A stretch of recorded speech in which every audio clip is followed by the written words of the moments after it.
Quand on passe les portes de l'Afrique, on passe les portes d'un autre monde. Sur les autres rives de la Méditerranée, la consistance de l'air change. Elle s'épaissit, chargée par sa vérité des déserts.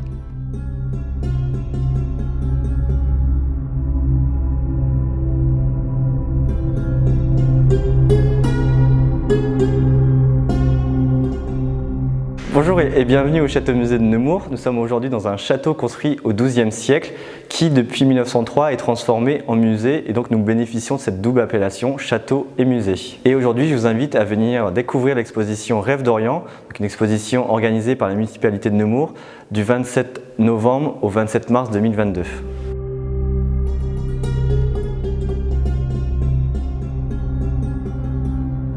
Alors, le projet de cette exposition est de mettre en avant les restaurations entreprises par la ville de Nemours. Pour cette exposition, nous avons restauré deux toiles importantes de nos collections, une toile du peintre Achille Varin et une toile du peintre Bouchard. À ça s'ajoutent des prêts de collections publiques, également de collections privées. Tout ça pour mettre en avant ce mouvement orientaliste à travers des paysages, des portraits et des scènes de genre.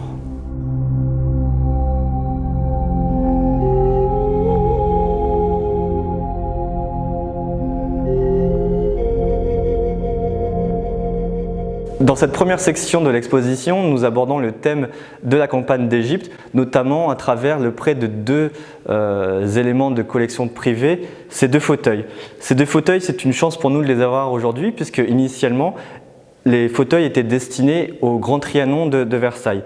En 1804, après la campagne d'Égypte, bien sûr, plusieurs artistes ont participé à la campagne en 1798 et ont retenu des motifs de ce territoire.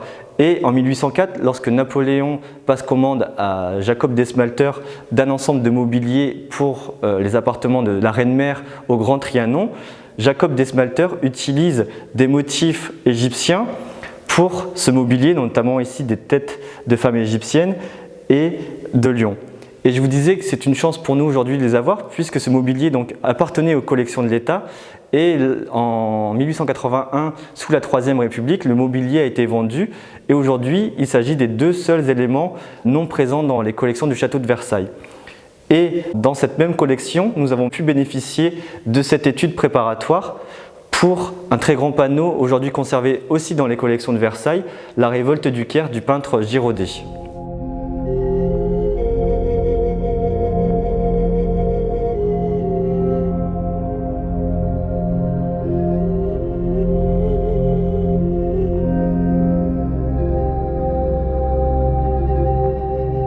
Dans cette deuxième section, on aborde les premiers grands orientalistes, ceux qui ont fait le voyage en Algérie après la conquête en 1830. Et nous avons la chance de pouvoir bénéficier d'un prêt du musée de la Chartreuse de Douai. Cette peinture, donc la rue El Gharbi à la Gouette du peintre Fromentin. Et l'intérêt de cette œuvre, pourquoi je l'ai souhaitée dans cette exposition, c'est qu'elle illustre justement les propos de l'artiste. Dans les deux écrits que Fromentin a réalisés, donc une année dans le Sahel et un été dans le Sahara, il écrit que pour lui, l'Orient est grise. Effectivement, si aujourd'hui on vous demande à quoi peut ressembler l'Orient, on va nous dire des paysages pleins de couleurs, des oranges, des jaunes. Et non, au contraire, pour lui, la lumière est tellement écrasante qu'elle écrase toutes les couleurs. Et justement, on a ici, vous voyez, quasiment un camailleux, une variation de ocre, surtout dans cette partie ici où les hommes se retrouvent dans l'ombre. C'est aussi un très grand format. Fromentin avait destiné cette toile au salon en 1859, donc on a un très grand format par rapport au format qui est beaucoup plus petit ici à côté, qui est un prêt de la galerie Harijan. Et vous voyez, c'était plutôt une toile à destination d'intérieur bourgeois. Et on voit effectivement la différence de format entre la toile pour le salon et la toile pour l'intérieur bourgeois.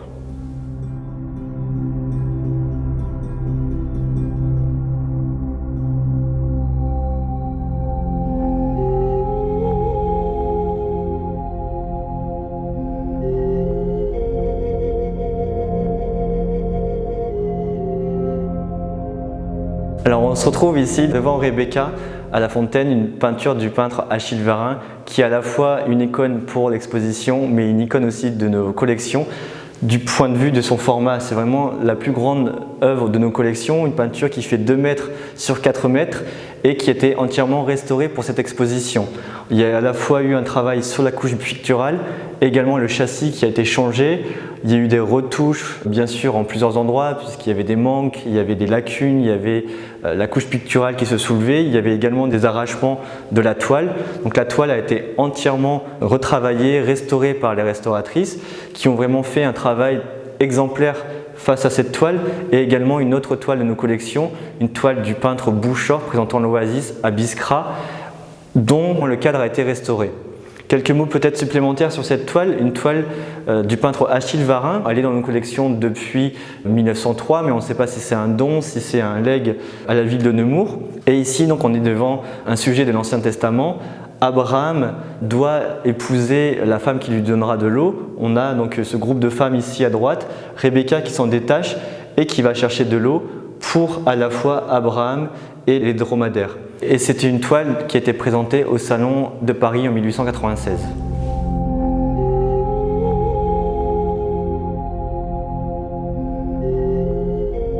Alors nous sommes devant une toile qui fait lien justement avec la peinture de Rebecca, une toile de Virginie de Montbreton. C'est la seule femme artiste présente dans cette exposition.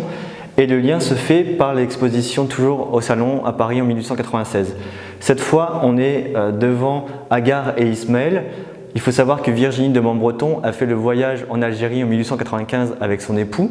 Et ce qui est intéressant dans les écrits, puisqu'on a pour beaucoup des artistes présentés dans l'exposition des écrits de leur voyage en Orient, Virginie écrit dans son journal que quand elle est arrivée en Algérie, elle n'a vraiment pas aimé la découverte d'Alger. Alger s'est tellement modernisé qu'elle n'a pas du tout apprécié l'arrivée en Algérie. Elle avait même pensé un temps repartir directement à Marseille. Et c'est seulement lorsqu'elle s'est retrouvée à El-Kantara ou à Biskra qu'elle a retrouvé l'authenticité qu'elle nous présente ici à travers Agar et Ismaël. Par exemple, pour ce qui est de la figure du petit garçon, lorsqu'elle est arrivée à El-Kantara, ce petit garçon a passé ses journées à la suivre dans la ville et elle a eu donc ainsi l'occasion de le peindre plusieurs fois, de le croquer et d'avoir ce rendu si fidèle. Pareil pour ce qui est des bijoux, les descendants de l'artiste ont toujours dans leur collection ces bijoux puisque Virginie a acheté tous ces bijoux et a repris ces motifs lors de son retour à 800 pour peindre cette composition. C'est aussi une chance pour nous d'avoir cette toile aujourd'hui dans notre exposition puisque c'est la première fois que cette toile sort des collections du Château-Musée de Boulogne-sur-Mer.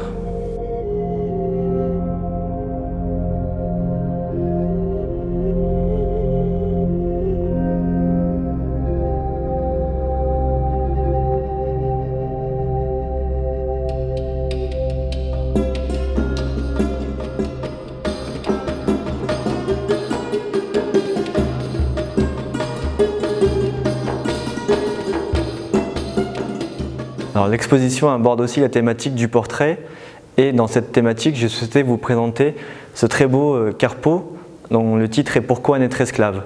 En 1867, on est sous le Second Empire, Napoléon III et le baron Haussmann souhaitent bien sûr moderniser Paris et à cette fin commandent plusieurs éléments de décor pour la ville de Paris, notamment une fontaine des 4 continents. Carpeaux reçoit la commande et illustre bien sûr 4 continents à travers une figure. On a un Indien pour l'Amérique et on a notamment une femme ici titrée « Pourquoi naître esclave ?» pour l'Afrique. La femme est ici encore complètement entravée de ses liens et on a vraiment un très beau travail de l'artiste sur le drapé. Vous voyez ici une sculpture qui est totalement polychrome avec ses couleurs rouges, ses couleurs jaunes, les différents liens qui en chassent la poitrine. Et c'est un plâtre polychrome. On pourrait imaginer que le pied-douche est en marbre et non, vraiment l'ensemble de la sculpture est polychrome. Et lorsque nous avons reçu cette sculpture qui provient du musée des Beaux-Arts de Reims, quand les convoyeurs ont ouvert la caisse, il y a vraiment eu un moment de flottement dans l'assistance, si je puis dire. On était vraiment ébahis devant cette sculpture. Elle a un regard très très prenant et on a vraiment l'impression que l'œuvre est vivante, que la sculpture est présente parmi nous.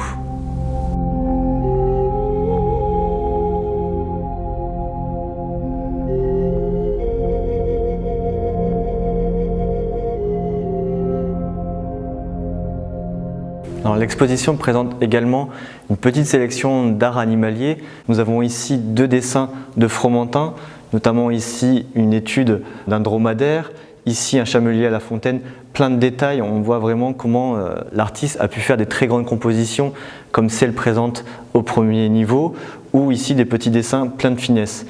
Et également donc, ces deux sculptures, notamment celle de Fauginet qui est très intéressante.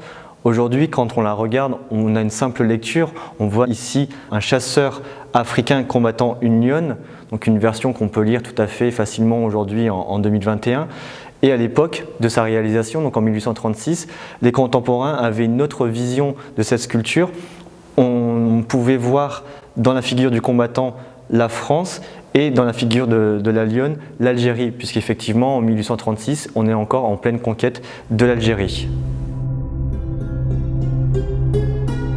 Alors dans cette tente d'inspiration berbère, nous avons souhaité recréer l'intimité d'Ernest Marché. Donc Ernest Marché, c'est un des membres fondateurs du château. Il est présent à la fondation de l'association de sauvegarde du vieux château en 1901. Et en 1907, après avoir obtenu une bourse à Paris, il peut effectuer un voyage en Algérie. Il va arriver en Algérie au mois de janvier. Malheureusement pour lui, il pleut à Alger, donc il n'est vraiment pas dépaysé, si je puis dire, du paysage de Seine-et-Marne. Et c'est vraiment en restant 6 mois en Algérie qu'il va vraiment découvrir l'authenticité.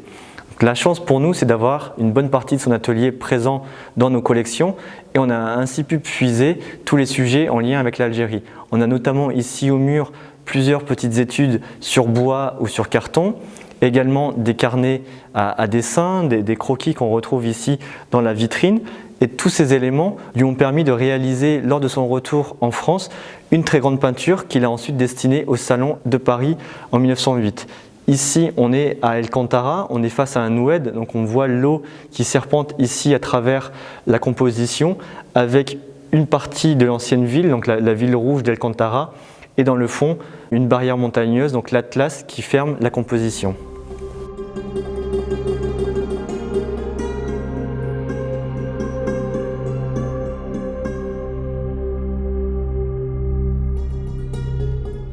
L'exposition présente également des œuvres du peintre Étienne Dinet. Lors de la conception de cette exposition, tout de suite j'ai senti qu'il fallait à tout prix avoir une œuvre de cet artiste tellement il est important pour le mouvement orientaliste. La première fois qu'il s'est rendu en Algérie, c'était pour accompagner un ami à la recherche d'un coléoptère et il est vraiment tombé amoureux de ce territoire. Il y est retourné plusieurs fois. Il s'est lié d'amitié avec une personne qui s'appelle Slimane, et au cours d'une rixe, Slimane a protégé Étienne Dinet des Algériens. C'était pas très bien vu à l'époque, donc les deux ont dû fuir l'Algérie, les deux sont revenus en France, et malgré tout, il y avait toujours cette envie du territoire.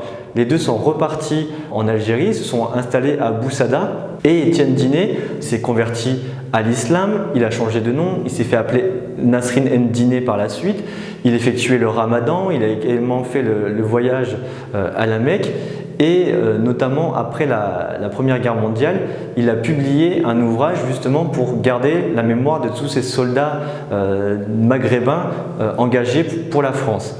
Ici, vous avez une très belle peinture provenant de la galerie Harry-Jean de Paris qui montre cette vue de l'Oued. Vous voyez toujours ce principe de ruisseau qui circule à travers le paysage. Et ce qui est vraiment intéressant, on est au début du XXe siècle, on a une touche qui se différencie justement des autres peintures par une touche qui commence à tendre vers le modernisme. Ici, vous voyez sur la robe du cheval, elle n'est pas blanche, elle n'est pas grise, mais elle se teinte de toutes les couleurs du paysage environnant. Et autour, on présente 2 toiles du peintre Girardet, qui est également un ami d'Étienne Dinet, et qui justement présente la ville de Boussada, là où s'est installé Étienne Dinet. Étienne Dinet donc, avait de l'argent, avait la possibilité de vivre dans les quartiers modernes, et au contraire, il a vraiment voulu s'installer au cœur du quartier historique de la ville de Boussada.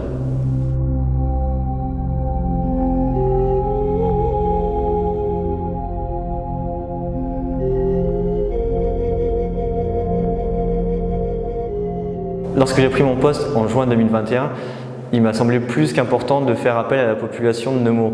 La ville de Nemours est une ville accueillante, on a beaucoup de personnes issues d'immigration. Il était possible de retrouver des cartes postales ou des photos anciennes de ce territoire. Donc cette vidéo illustre le fruit de cette campagne d'appel à contribution. Donc nous avons à la fois pu illustrer des cartes postales, des photos et aussi des vidéos d'un reporter qui a séjourné 15 jours notamment avec les populations touareg. Et à ça s'ajoute la voix de Claudia Cardinal. L'actrice réside depuis quelques années à Nemours et elle aussi a souhaité contribuer à la réussite de cette exposition. Le mektoub, comme ils disent, le destin, moi, il m'a amené ailleurs, mais je suis restée tunisienne dans l'âme. Quand je retourne au pays, ils me disent, toi, tu nous appartiens. Et ils ont raison. L'Afrique ne m'a jamais quittée. D'ailleurs, elle ne quitte pas celui qu'elle a accueilli.